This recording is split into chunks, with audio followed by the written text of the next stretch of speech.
Good afternoon, everyone, and welcome to the fifth in our masterclass series.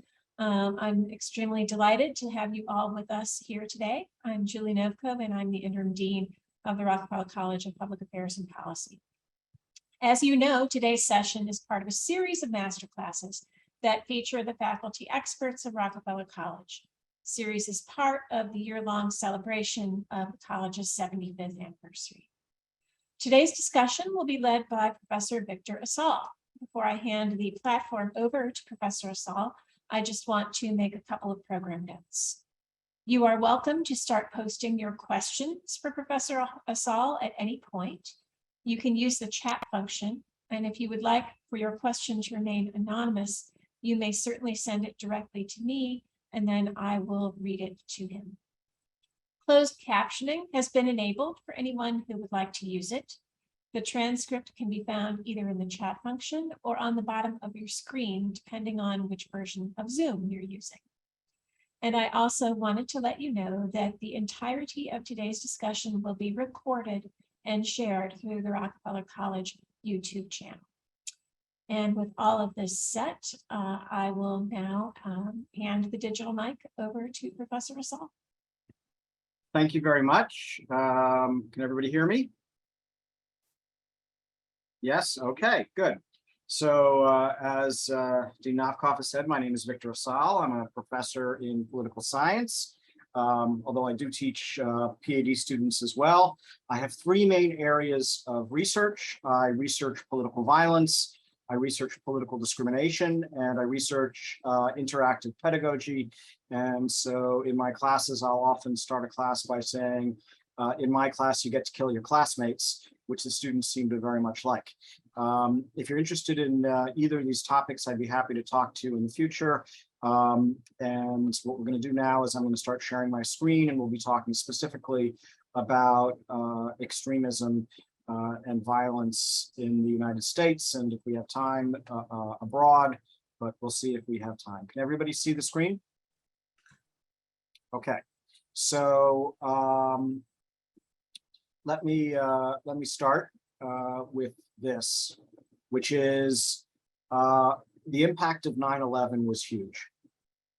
Okay, it truly had a massive impact on the United States and on the world as a whole, and it really changed how the U.S. behaved and how other states behaved, as well as other factors, including the U.S. Invading multiple countries, terrorism skyrocketing, and people's ideas of security everywhere changed. I will often have a conversation with my students about flying, and I will tell them there was a point in American history where if you just got to the airport, you didn't need to get checked, you just got on the plane. They said, "Seriously, Professor Asal?" And I said, "Very seriously, things have changed a lot." And indeed they have. So, for example, and this is data from 2021, it was 20 years since 9/11. Since 9/11, 38 million people have been displaced by wars related to 9/11. Almost 1 million people have been killed in post 9/11 wars. Of those, 255,000 plus were Afghan and Iraqi civilians, 7,000 plus US military deaths. 85 countries, the US undertook counterterrorism activities. That's 85 countries. The US was involved in counterterrorism activities from 2018 to 2020. And the budgetary cost of the war, including care for veterans, is $8 trillion. And the estimated interest cost by 2050 is another enormous number. And so just by these standards, we can see what a huge impact 9/11 had during these 20 years. But also the level of terrorism skyrocketed, though it started falling since 2014, it's still very, very high, right? So if you're looking at the rest of the world, you can see that it started to rise. That's the gray area here. but it really became much greater after 2001 in Europe and North America. And you can see that it's continuing to be much higher than it was before 2001. Same thing in Afghanistan, also Nigeria and Iraq. But overall, in the entire world, this has had a huge impact on terrorism around the world, even though it peaked in 2014 and has fallen 44% since then. It's still much higher than it was before 2001. Killing of civilians by insurgents rose markedly after 2001. So just to give you a sense, this is data from a data set that I helped create called the Big Allen and Dangerous data set, and the Global Terrorism Database, which is a database of terrorist killing. And that is at the University of Maryland. You can see that there were 2,098 fatalities in 1999. By 2003, there were 9,556 fatalities. That's almost 4 times as many fatalities. And that is truly connected directly to 9/11. In addition, deaths from terrorism in general, you can see here in terms of Afghanistan, Pakistan, Syria, Nigeria, and Iraq, that is where most of the deaths were happening. But you can see that in terms of the rest of the world, you've had this ongoing increase across the whole world of deaths from terrorism. So we have this serious change. But it's not just terrorism that's increasing, it's also discrimination. So there's been a significant rise in anti-Muslim discrimination and assaults. And so, as you can see here, anti-Muslim attacks in the US, as reported to the FBI from 2000 to 2016. In 2000, there were 12. In 2001, there were 93. But as you can see, it goes up and down, but it's generally moving in the higher direction, with 127 attacks in 2016. And when it comes to discrimination, in terms of discrimination against each group in our society, in 2016 and 2019, this was a study done by Pew, you can see that Muslims, percentage of people who say discrimination, 82% of people are saying there's at least some or a lot of discrimination against Muslims. 64% in 2019 against Jews, and evangelical Christians, 50%. But the community that's having the biggest impact in terms of being discriminated against in terms of public opinion are Muslims. And lessons about 9/11 should be teaching people about all sorts of aspects of it.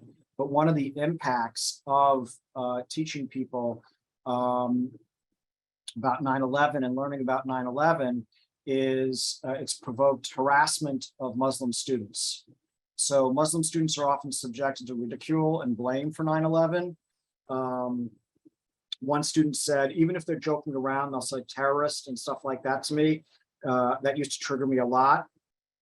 A 2020 poll found that 51% of American Muslim families reported their children experienced religious race bullying, insults, or physical assaults in school, that nearly twice the rate of reported by parents among the general public. The same poll found, perhaps more disturbingly, 30% of those incidents reported involved a teacher or school official.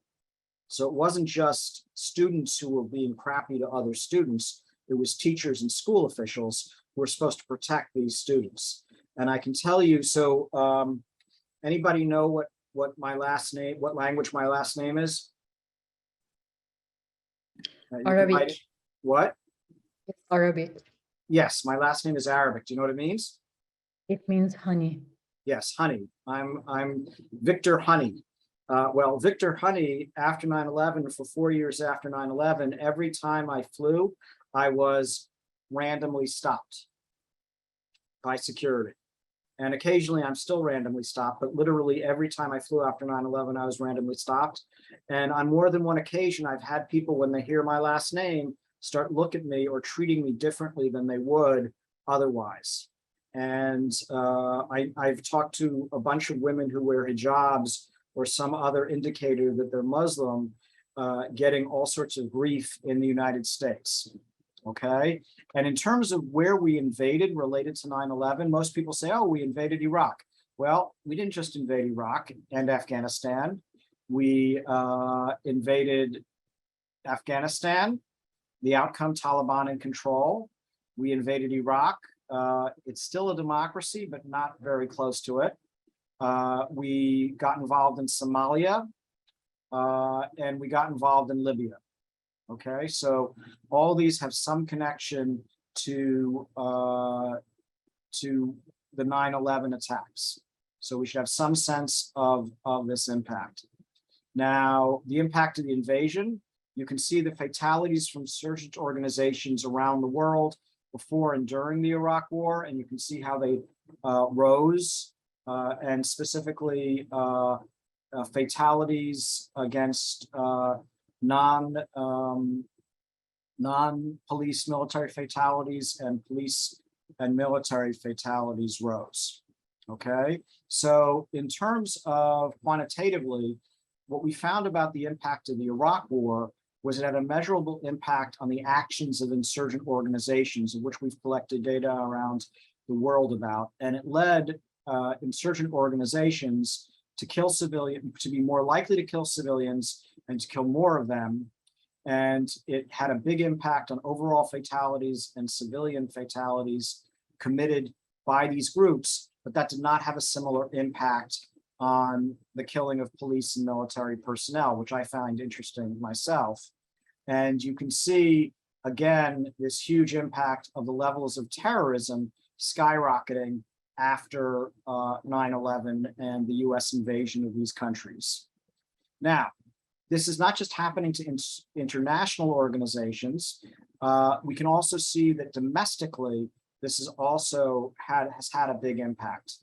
Okay, you can see that there was a decline from 1994, and that decline started to rise again very rapidly after 2001 for domestic attacks driven mostly by white supremacist, anti-Muslim, and anti-government extremists on the far right. Don't take 2021 into account here. This is in the middle of that year, but you can see this general rise of attacks by the violent far right. They're not the only ones, though. There's also violent far left is doing some of these attacks. The orange is violent far right. The brown is violent far left, and the grayer one is violence, other violence.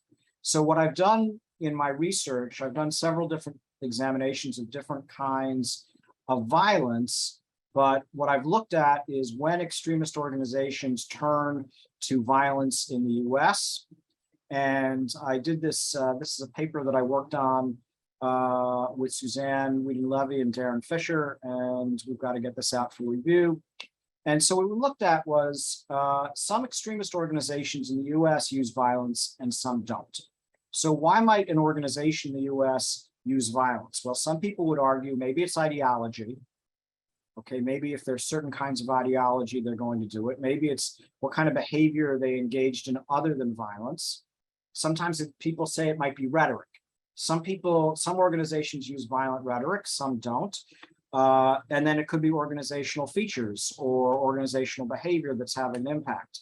To examine this, we collected data on a grant from Insight that was being funded by the Department of Homeland Security, and we collected yearly data on 87 organizations that we selected, both violent and nonviolent, but all extremist organizations. We should note that the number of organizations per year changes because extremist organizations can often change back and forth. Now, the dependent variable we used was, did this extremist organization use violence in that particular year. Now, there are a lot of individuals who used violence, but it's interesting that of the 567 total years capturing all the organizations in this data, we had 23 years of violence. We coded this as a binary variable. And in terms of the variables we used, we looked at, did they target regional law enforcement? So if they're killing police officers, would that be a reason, or attacking police officers, would they be more likely to be attacking civilians as well? Were they an organization that provides social services? And there are a lot of organizations, both extremist and non-extremist, that provide social services. Did they use violent rhetoric? Did they provide charity? Did they have a separatist ideology? There are organizations in the US, for example, that want certain areas of the US to separate from the rest of the country and be a country that is only for white people, for example.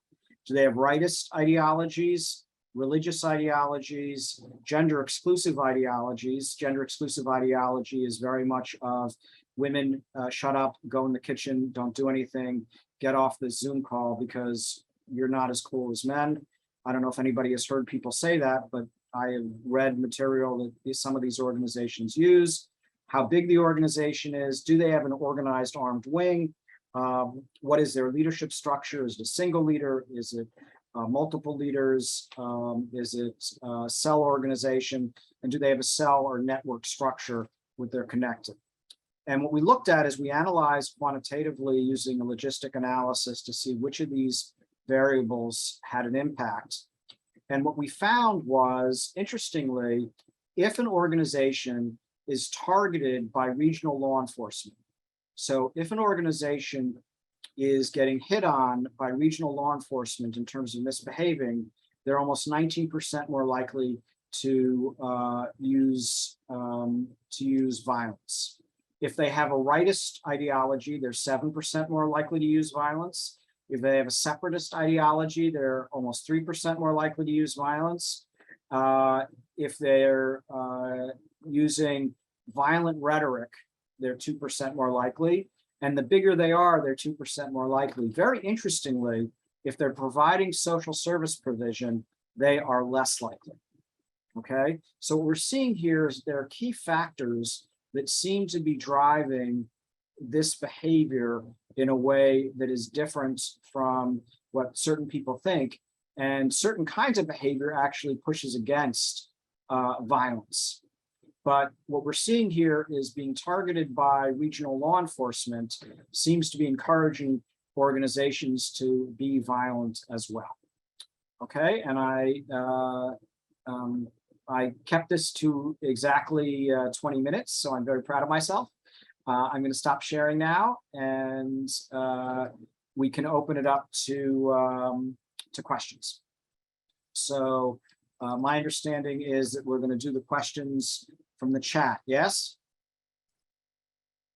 Yeah. So I will note that I got a couple of questions already sent to me, so I'm going to start with those questions.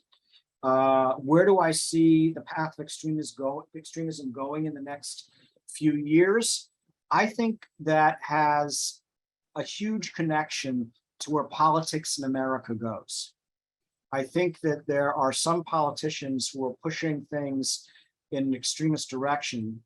And if they continue to push things in an extremist direction, and if there's another argument over who won in 2024, things could get much worse. At the moment, I think things are going to stay relatively the same, but I think if there are a couple of different changes in how things are working politically, things could get worse. Regarding extremism in the US, which tools typically used to fight international extremism are or can be deployed against domestic extremism? Are these tools as effective in a domestic setting? So I had to process this question a little bit, because when I first read it, I thought you were talking about how do other countries fight extremism? And there's a huge difference in some countries. There are some countries that when they fight extremism, they're going to arrest everybody who they think is related to this extremist effort. How they define extremism can be very different. And if they're oppressive enough, they actually can stop violence effectively. But that's not necessarily what I'd like the United States to do. Okay. Now, in terms of the U.S. efforts in terms of extremism overseas, some of it's similar to the US in terms of trying to reach out and using police and to try and have an impact on extremism. But a lot of the extremist efforts against extremism outside of the US are done by the US military, and it can be somewhat effective sometimes, but I don't think that's something that we should be seeing in the US for all sorts of reasons, which if you want me to talk more about that, but it's problematic if we start using soldiers in the US for domestic issues. Joel asked, how meaningful is 2% more likely? 2% more likely is nowhere as meaningful, Joel, as 17 or 20%, but it's got a little bit of an impact, and a little bit of an impact is more than nothing. Okay, Kevin, I have not looked at the R-squared metric in terms of what you're asking. I have some issues with that analysis. But we can talk about that at another time. How much crossover is there for both targeted by regional law enforcement and rightist ideology? So in this category, that's actually, Craig, something we can look at is we could do an analysis that looks at the intersection of those two variables. That's easy to do. We did not look at that. If I have time later, I can pull up the Stata file and look at what the crossover is for targeting and rightist. You know, different ideologies are getting are having different impacts in terms of this. Okay, let me see. Just hold on a second. With social media serving as sort of widespread town square, this is Michael. Oh, direct message. Can violent acts committed by individuals now be more than an individual act? That's really challenging. It's really challenging to know whether it's an individual or an organization. If the individual says they're a member of an organization, then you can definitely tie that in. But if an individual does not claim membership and an organization does not claim that individual, even if the organization is really the people that are motivating that individual, it can be very hard to make that connection. Heather, what, if anything, can we learn about the likelihood of individuals who are part of an organization acting on their own? Are characteristics related to orgs predictive?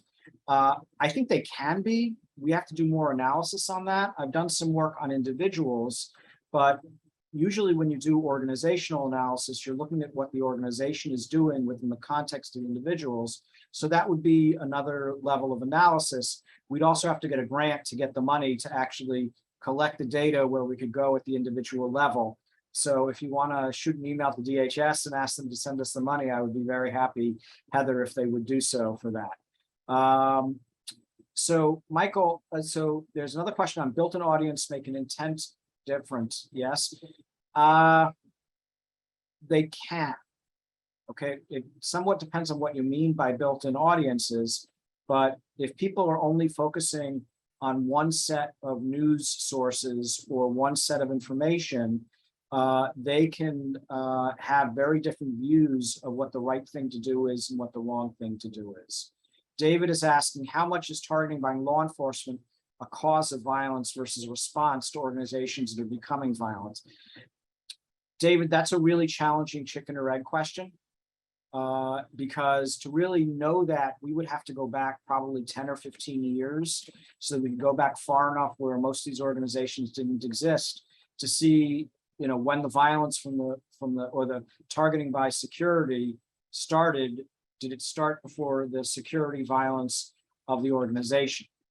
I will note that when I've done this cross-nationally of organizations, of terrorist and insurgent organizations, a lot of those organizations use violence before they're targeted by security forces. but some are targeted by security forces. Nonviolent organizations, when nonviolent organizations are targeted by security forces, a lot of nonviolent organizations that started as nonviolent organizations turn to violence. Okay, does that make sense?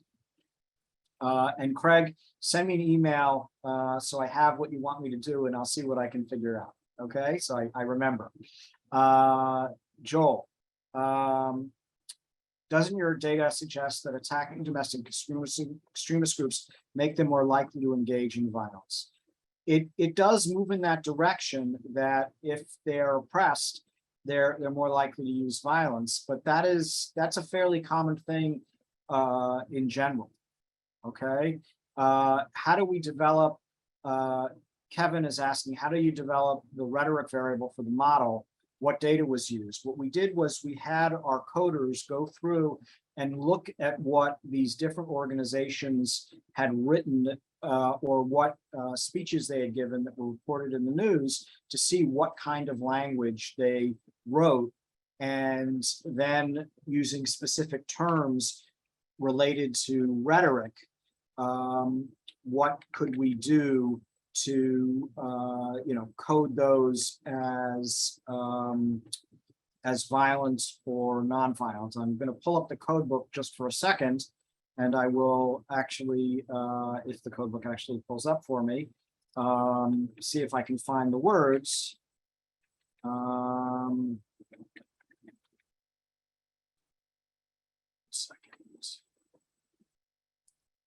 So violent rhetoric, we coded as if an organization's leaders are justifying or calling for violent targeting of security personnel is one level of violent rhetoric, but it goes higher if they're also saying targeting government non-security personnel, and then it goes even higher if they're saying, yeah, go and kill civilians.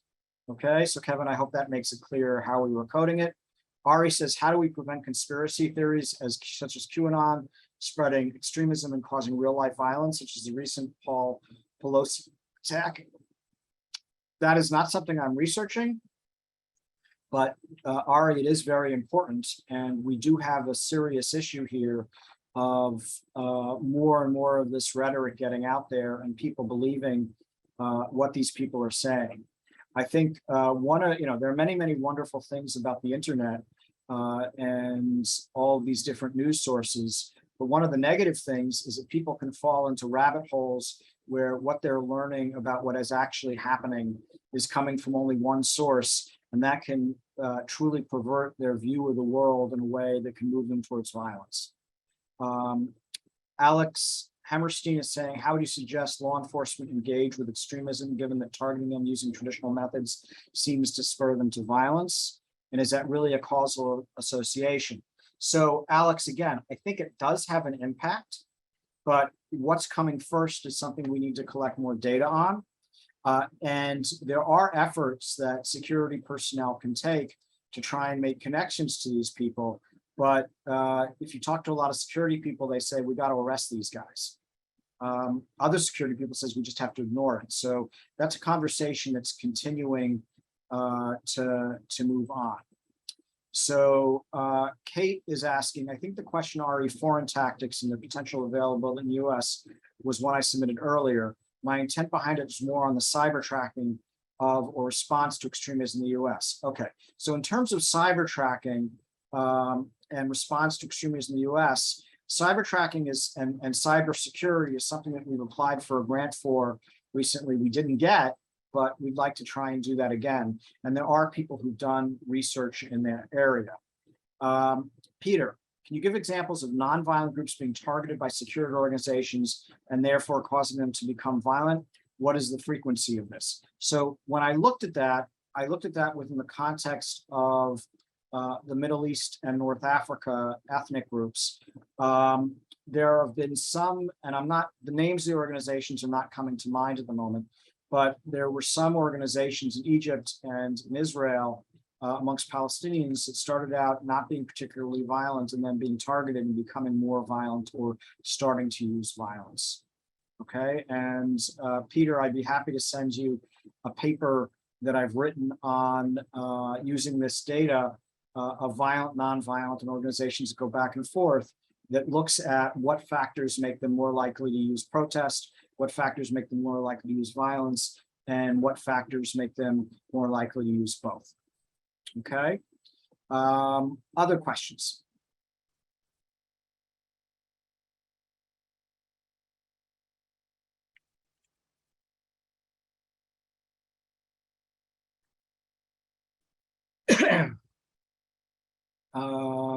Can you give examples of nonviolent groups being targeted by security organizations? So, hold on a second.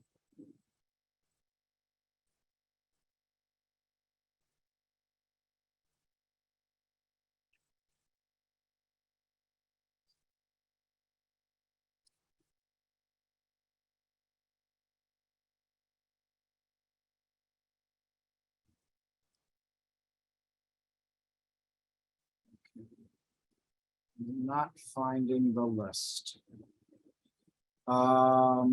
Sorry, Peter, I'm not finding the list. And I don't have the frequency right now, but certainly it's something that we can look at, and I can send you a crosstab of that. Rivalry violence between already violent groups, that, Michael, that has not fallen into the analysis. I have looked with Carl Rethmeyer about when insurgent organizations are rivals, how does that impact? But we need to do more work on that. And we've done a lot of work. Carl Rethmeyer and I have done a lot of work on insurgent and terrorist organizations. He's a social network guy. I am not a social network guy. And what we focused on in terms of networks is alliances. And I will tell you that in the future, we want to collect enough data that we can look at rivals. But I can tell you that alliances, when it comes to insurgent and terrorist organizations, has had a huge impact and really strengthened organizations when it comes to their ability to use violence and become larger. Because having your buddies can make you do better when it comes to violence. Can you project the expected level of violence into the future? So Kevin, I think that gets back to something that I was talking about before. I think that really depends on certain political situations in the United States. Okay. I don't know if you've noticed, but the political language that we're hearing these days by some politicians is a lot more extreme and demagogic than you've had in the US since the 1960s and the 1970s. It's gotten in the wrong direction. And my hope is that politicians will move away from that.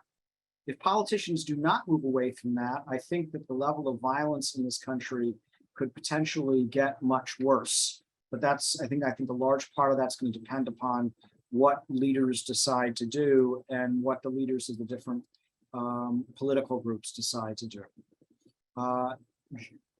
Dean Nofkoff says, I assume the groups follow different trajectories into and perhaps sometimes out of violence over time. Are there typical patterns of inflection points that cause groups to become more or less violent over their developmental trajectories? Do they become more violent as they gain capacity and influence up to a point and then become less violent? So when we look at violent and non-violent organizations, what I think is having a big impact is how they're being treated. Okay, capability has a big impact on what they do. Okay, the more capability they have, the more they can use violence should they choose to. But a lot of this has to do with what they're getting from the state and how they're being treated by the state. And so when they're being treated badly by the state, it's having a very large impact on which direction they go in.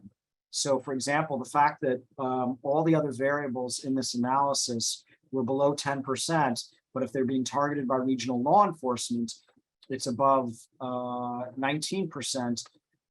Sorry, is above 18%, is not a surprise. Okay, and then if we look outside of the United States, using the MAROB data, looking at violent and non-violent ethno-political organizations in the Middle East, we are finding similar impacts there, where if organizations are suffering repression, they are more likely to go in the direction of violence than in other directions.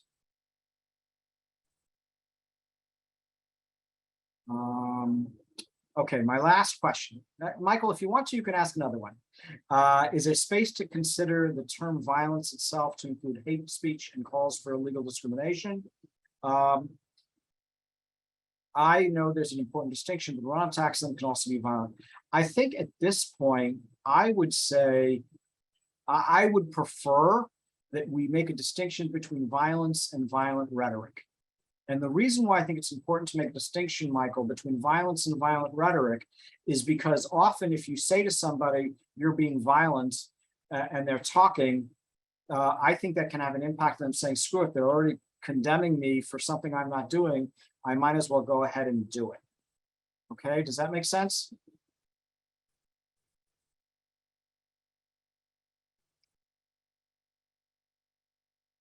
Okay. And I will tell people, right now, we're in a situation in the United States where we haven't been for a while, and things have gotten worse. And my sincere hope is that the political party leaders in the US can change the behavior of what's going on. And I know this might not be successful, but I very much hope that they can work together to discourage this kind of demonization that's going on in our country at the moment. And not just demonization of political parties, but demonization of certain groups. So for example, demonization of Muslims. Has anybody noticed that there's been a huge upswing in anti-Semitic demonization in the last several months? Okay, these kinds of demonizations are very dangerous, and we need to work to try and, then that's not my area of expertise, but we need to work to try and change this.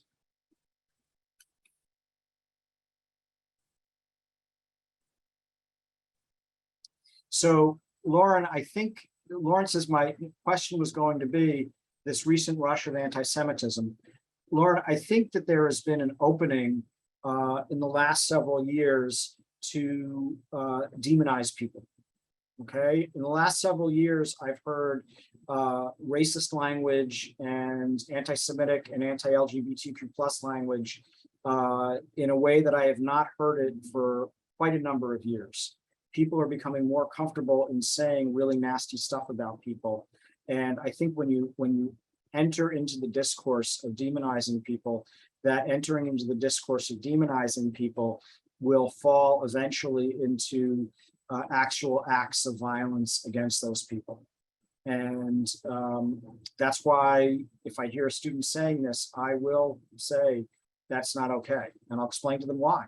But I think it's a problem that's really grown based on what certain leaders have felt comfortable saying and what certain people think is now comfortable or okay to say to demonize other people.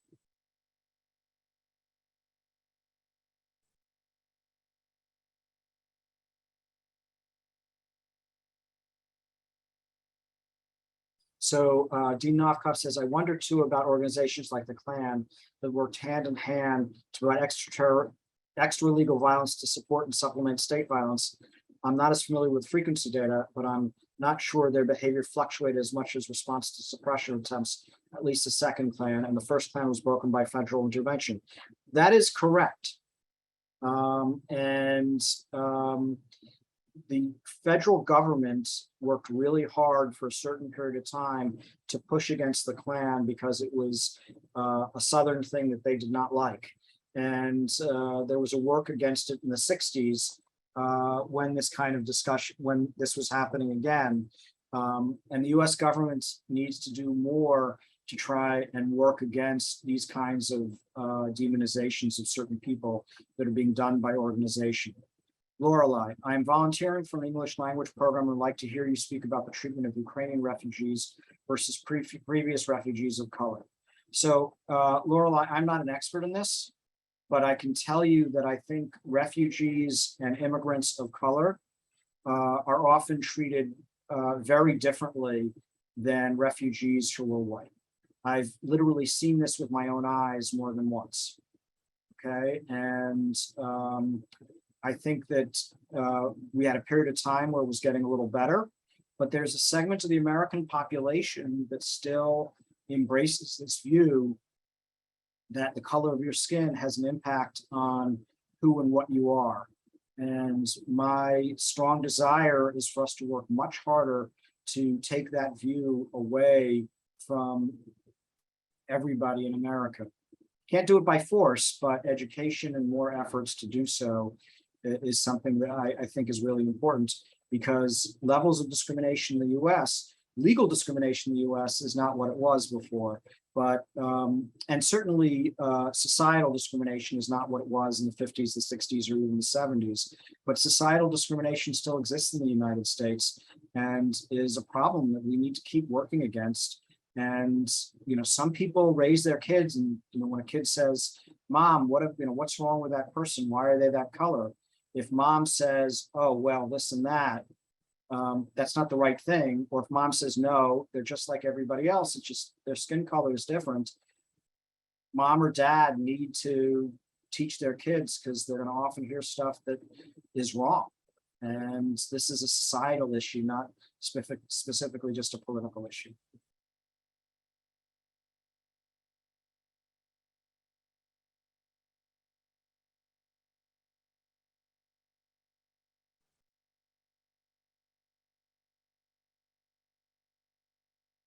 Okay.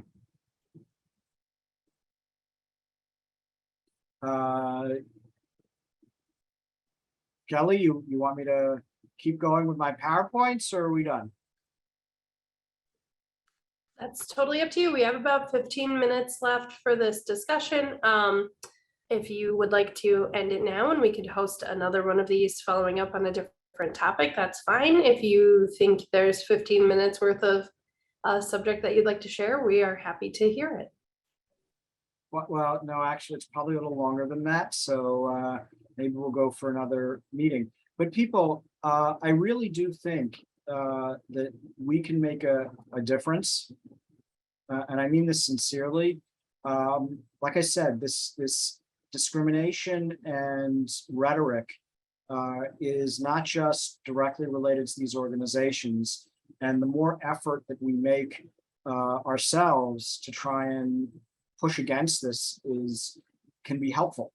And so if you're in a situation where you're hearing somebody say something like that, you have two choices. You can shut up or you can say something. Now, if you think you're going to be